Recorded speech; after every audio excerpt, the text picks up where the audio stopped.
Do'stlar, hozir sizlarga shunaqa preparatni aytaman. Bu prostatangizni umuman davolab tashlaydi. Hech qanaqa kasalligini qoldirmaydi. Siz ham erkaklik faoliyatingiz yaxshi bo'lib ketadi, ham siyishingiz yaxshi bo'ladi, kechalari turmaysiz.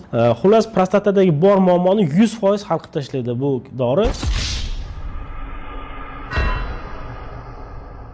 Do'stlar, bunaqa dori yo'q va hozir mana shu holat juda ham rivojlanib ketdi.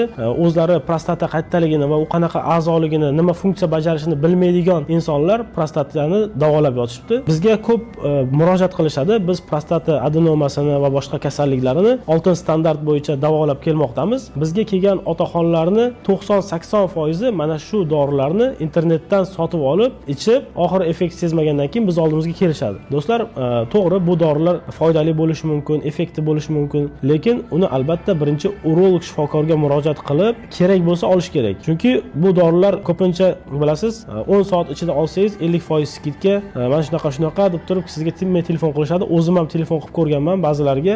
Menga o'zim shifokorman, urologman deyishgan, ism familiyangiz qayerda ishlaysiz desam, urologiya markazida ishlayman deyishdi. Ismingiz nima desam, keyin уже haligi gapni boshqa joyga tortishni boshlashdi. Xullas, ular o'zlari shifokor bo'lmagan mutaxassislar sizga dorini sotishni targ'ib qilishadi. Sog'lig'ingiz sizga aziz narsa. Uni sog'lig'ida befarq bo'lmaslik kerak. U ko'chadan u ovqat emas yoki bir boshqa narsa emaski, dorini olib sotib olib ichaversangiz falon pulga. Eng birinchi o'rinda sog'lig'ingizni, undan tashqari moliyaviy holatingizni hurmat qilgan holatda malakali urologga murojaat qiling, keyin uni tavsiyasi bo'yicha davolaning. Salomat bo'ling.